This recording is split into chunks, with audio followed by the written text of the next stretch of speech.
Morning, guys. Today we're going to go over 9.1 Right Triangle Trigonometry. It's going to be this entire week. And then starting the middle of next week, we can start working on the end project. Now, Right Triangle Trigonometry is incredibly important. You will see a lot of it next year. Like half of next year is going to be pretty much all trigonometry. It's also incredibly high yield in SATs, math tests, math placement tests, etc., etc. Now, one thing to keep in mind is we're going to be focusing exclusively on right triangles, triangles that have a 90-degree angle in them. Next year, you will learn how to work with any triangle, not just right triangle. Now, to review things you've already seen before, remember the famous SOHCAHTOA. It's incredibly important.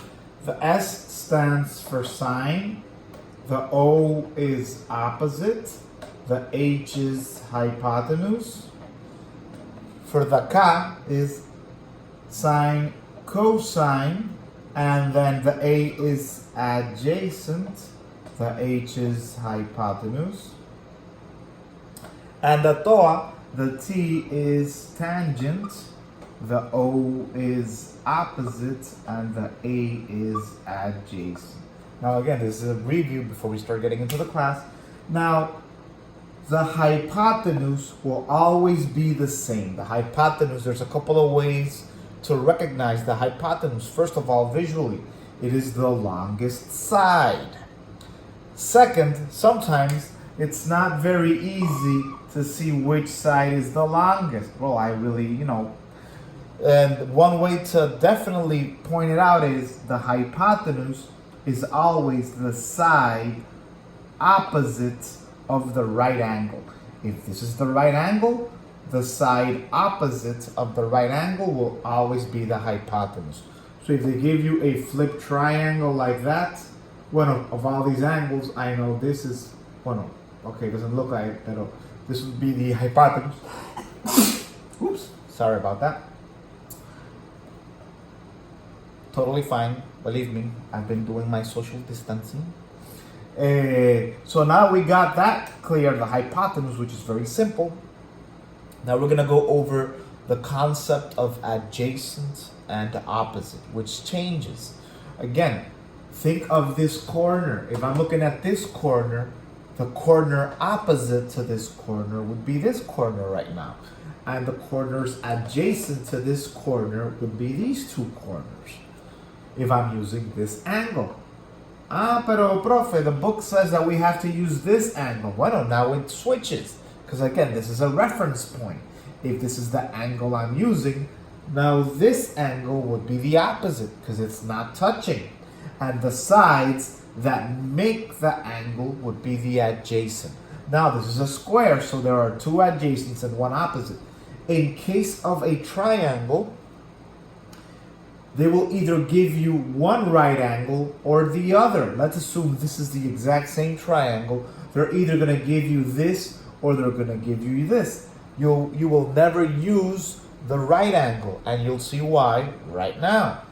In this case, if I use this angle, I know that this is the hypotenuse because it is the side opposite of the right angle, or visually it is the longest side.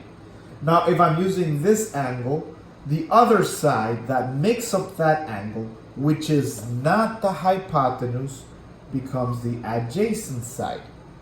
And the side that isn't touching that angle is the opposite. Now I'm using the other angle. Again, the hypotenuse doesn't change. It's still the same hypotenuse.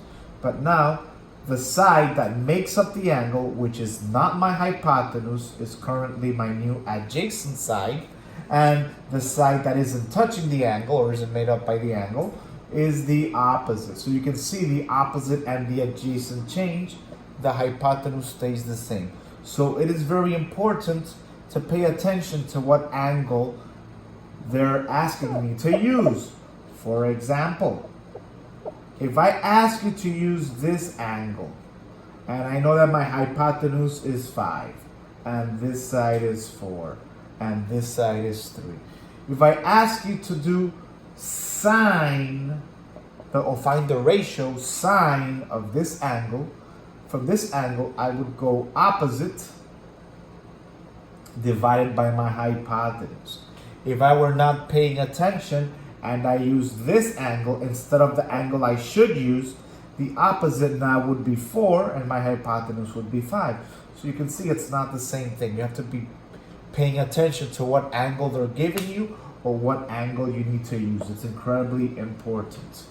So now let's start going over the examples. We kind of went over it. So one thing to keep in mind, we have to remember Pythagorean theorem. It's incredibly important. For example, if the example 1 in the book says this side is 5, this side is 12, if I have to use, for example, sine of this angle, let's say they're asking me for sine of that angle. I know that sine is opposite over hypotenuse. So given this angle, I do know that my opposite is 12, but I do not know my hypotenuse. So how do I find the sine of this angle or the ratio if I don't have the hypotenuse? Well, you use Pythagorean theorem. I know that the first side squared plus the second side squared equals the hypotenuse squared. We get rid of the square with the square root, and I know that the hypotenuse is the square root of both sides squared added up. So 25 and 144 is 169, and that gives me the square root of 169, which is 13. So that's the length of the hypotenuse. Now that I know that this is a 13, I can plug it back in here, and the ratio of the sine of this angle would be 12, which is opposite over 13, which I just found out. You could also have a different scenario. Let's say, for example, they're asking you to find the tangent of that angle, the ratio of the tangent of that angle. I know that tangent is opposite over adjacent. Again, I'm missing my x. I'm missing my opposite side. What do? Pythagorean theorem. Again, only now you have to properly isolate. Here you have both sides squared equals the hypotenuse squared. Remember, it doesn't matter which one you said is A or B. Let's just use that 5 is A. 5 squared plus B squared equals C squared, which is 13. Now you isolate your B, so I end up with something that looks like this. 13 squared. Remember, I subtract this minus 5 squared because I send it to the other side. My eraser loves throwing itself down during class time. Now again, remember, I know that this is 169 and this is 25. And when I do the square root of that, it's going to give me 12, which is the square root of 144. So again, you can find the missing side of the right triangle always using Pythagorean theorem. So that was pretty straightforward. And again, you will be using that a lot. Now let's go over example 2.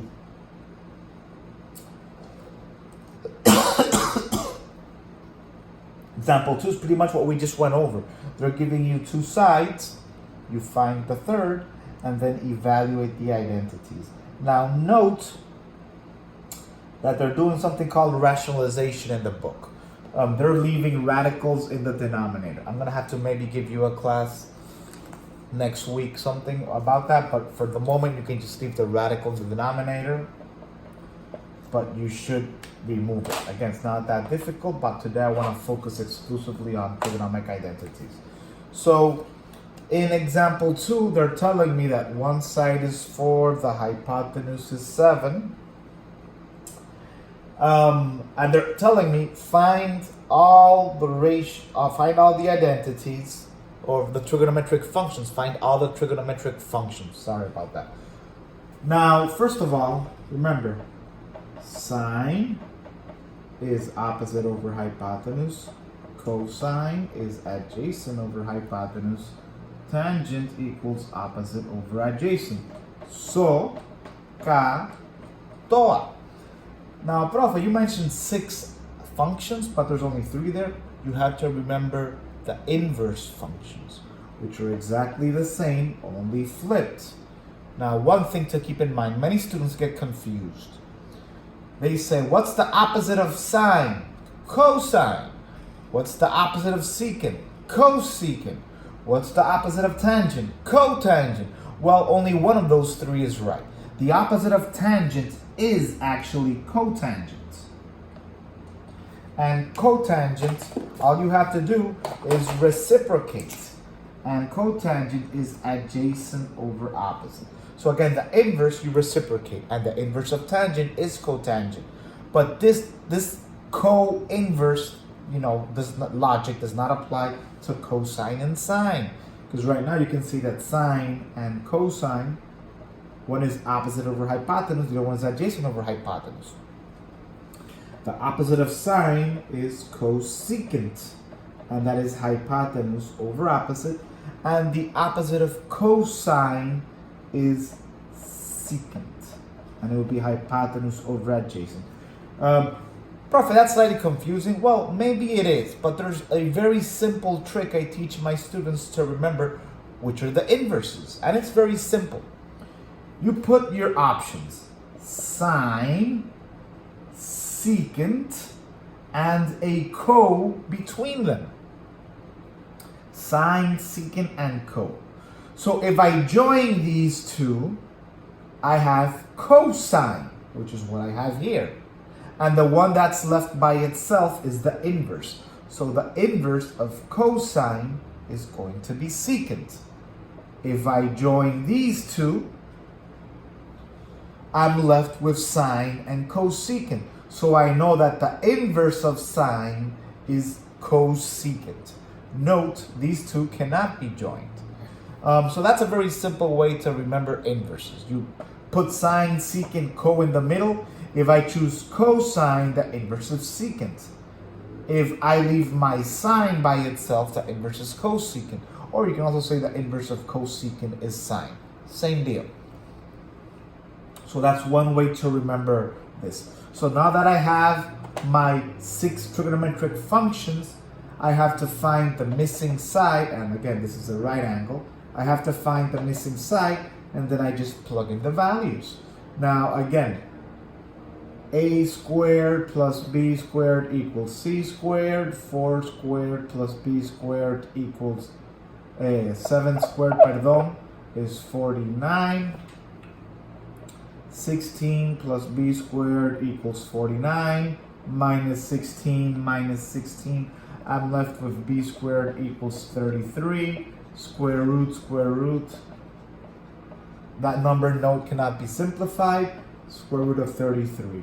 Now remember, don't plug that into the calculator. You should start working with fractions and use that specific value. Currently, again, remember, I said initially, we will have radicals in the denominator. You should not end up with radical in the denominator. To get rid of that, you do what's called rationalization. I'm not sure if I went over it this year with you guys, but I'm going to go over it later on this week. But today we're going to focus on identities. Now let's begin. See, I wrote down my right angle, but I didn't write down the reference angle. So I don't know which one's opposite and which one's adjacent. I had to go back to the book. Now in the book, they're specifying this is the angle that I should use. So now according to this angle, the opposite is 4. The hypotenuse is 7. The inverse is just pretty much the exact same fraction flipped. Now I'm going to find cosine of this angle. The adjacent side is square root of 33. Hypotenuse is 7. Here you just flip it. And for the moment, you will just leave the radical in the denominator. And I repeat, you should not do that. For the moment, let's leave it there. Opposite over adjacent, 4 over square root of 33. And now the reciprocal is the inverse cotangent, square root of 33 over 4. That takes care of that example. Note, there is a table for special angles. I will be providing that table later on. This year, I don't think I'll have time to explain how we got those particular angles, but it's not that important to know where they came from actually. And normally I have you guys not use the table and just know how to find the angles. But for this year, we'll have to skip that because, again, we're trying to adapt to the current situation, and I don't want to make things too tough for you guys. Yay, now the marker fell down. Where's that marker? Here it is. Please stay there. You will not escape. Entonces, after that, we already went over finding an unknown side length. Example 3, we went over example 3. Okay, this is important. Example 4 is important.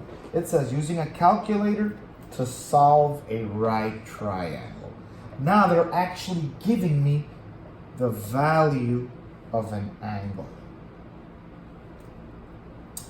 Now this is a perfect example of what you should know in order to pass this chapter without any problems. And that's actually the last example we will go over today. These are the types of problems you have to know. Again, I'm not going to give you a test. Please tell me what the ratio of sine is. Oh, well, it's 3 over 5. No, it's too easy. Can't be too easy. I'm the math teacher. I can't make things easy for you. But this is a perfect example, and this is how you'll see it in my tests and probably SATs and everywhere. This is what you should know. Because again, this uses everything you've learned this chapter and even in previous math classes to solve the right triangle. Now, when they say solve the right triangle, that means give me all the angles and give me all the sides. First of all, the angles are incredibly easy. We can use the interior angle sum theorem, and we know that the angles add up to 180. I already have 90 here, so I subtract 90, and I also subtract 28 from that total. 118, is it 118? I'm very slow, 118, and 180 minus 118 is 62. Hey, 62. Yeah, so it's 62. So this angle is 62 degrees. Again, I already found the 3 angles, so I have an angle of 180 degrees. Make sure you write down the units, 28 degrees and 62 degrees. Now I have to find the sides. I'm going to erase this just so we don't get confused, because I'll be using the angle that they gave me here. Now note that to use Pythagorean theorem, you need at least 2 sides. Either the 2 sides or the hypotenuse and the side. But here they're only giving me 1. So what do? You use the trigonometric functions we just reviewed. So now let's see. I'm going to find this side first. And once I find this side, I'm going to use these 2 sides to find the hypotenuse. But note, you could have also used these 2 elements to find the hypotenuse, and then use the hypotenuse and the side to find the opposite side. But I'd rather use 2 sides and then find the hypotenuse, because it is easier to plug into the Pythagorean theorem. There is no, my God, these markers. There is no isolation required. You don't have to subtract. You just find the values, plug it in, add, square root, done. There's no moving elements around to get confused. So again, I strongly recommend you find the other side that isn't the hypotenuse, and then use both to find the hypotenuse. Sometimes, instead of this, they will be giving you the hypotenuse. Well, in that case, you have to use the hypotenuse. But if they give you a choice, I recommend, these markers are not working today. To give you a choice, I recommend not using the hypotenuse. So how do you find the missing side? You need a calculator that can work with functions, trigonometric functions. Now, let's see. I know that this side is adjacent to this angle. So I have an adjacent side. And this side is opposite to this angle. That's the side I want to find. So you have to work with functions, trigonometric functions that have adjacent and opposite in order to find the opposite side. So I cannot use sine, because sine uses hypotenuse. I cannot use cosine because it uses hypotenuse. And I can't use the inverse of those two because they also use hypotenuse. Which ones can I use? Tangent and cotangent. Because they are both using opposite and adjacent side. Make your life easy. Always use, if possible, sine, cosine, and tangent. Always use sine, cosine, and tangent when possible. I'm gonna have to find different markers from now on. So now what do? You write tangent. No, you guys need to see this. Tangent of the angle that they're giving you, 28 degrees, because again, I'm using that angle, and that would equal tangent is opposite over adjacent. Now I substitute. Opposite is what I'm trying to find. You don't have to put an X there, but I just like to put an X there because it's easy to visualize. And the adjacent side is 15. Again, all I did there was tangent of 28 degrees equals this opposite side, which I do not know, divided by 15. Now you can isolate it like any normal algebraic expression or equation. Times 15 to cancel this, times 15. So all you do is plug in tangent of 28 in your calculator. That answer you multiply by 15, and that's going to give you the opposite side. Now, according to the book, the opposite side is 7.98. Let's round it. Don't ever round. I'm rounding for today's class because it's going to be easier for Pythagorean theorem. Don't ever round. So when you plug that into your calculator, it gives you that the opposite side is 8. Now what do? A squared plus B squared equals C squared. Square root to cancel square root of that to find the hypotenuse, which gives you 16.99 or 17 more or less. Now, one way to confirm, and I don't recommend you do it visually because sometimes the triangles are not drawn to scale, but the hypotenuse should always be the longest side.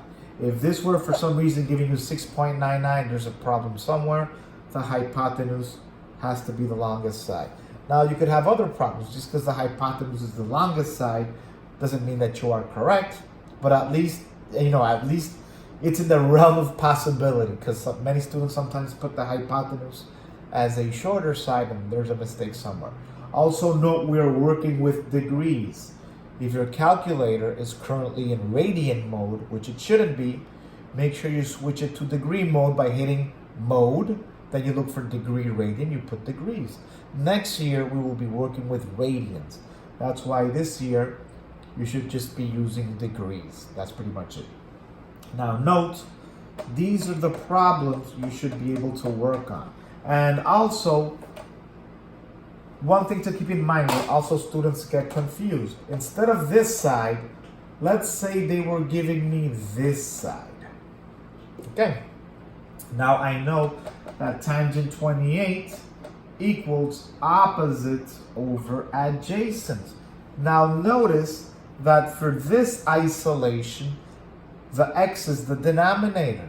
So you can't just multiply by 15 because you're not actually doing, well, you could multiply by 15 both sides, but you would achieve nothing, just make your life more difficult. What you do here is you flip these two, and this becomes 15 over tangent 28 degrees. Now, why do I say you flip them? Because, again, let's do this step by step. And just by flipping these two, you're saving a lot of time. Step 1, you multiply this side by x. This cancels out. And now you multiply this side by x to maintain the equality. Now, how do you get rid of a tangent 28 that's multiplying your x? You divide by tangent 28 degrees. And here, we divide this by tangent 28 degrees. And you end up with the exact same thing. So instead of doing this step by step, whenever you see an expression with a variable in the denominator, you can just flip this side and this denominator, and it's the exact same thing. So again, you have to be very careful to see whether the x is in the numerator or the denominator in order to isolate properly. And now for homework, please do 33, 34, 35, and 36. There's only 4 problems, but these problems are using only example 4, which is a little tricky. And it says solve. So that means you have to find all the angles on all the sides. Now, one thing to keep in mind is they're giving you the triangle. Make sure you write it properly, and keep in mind one thing. There are uppercase letters and lowercase letters. The uppercase letters represent angles. The lowercase letters are always opposite to its angle, and they represent sides. So side A will always be opposite to angle A. Side B will always be opposite to side B, or angle B, and side C will always be opposite to angle C. So make sure you do, actually, 36, 33, yeah, do 33, 34, 35, and 36 for homework due today. That's it for today. If you have any questions, let me know. We'll be working with identities this entire week and part of next week. One more test, a project, and you're done for the year. So good job, guys. Take care.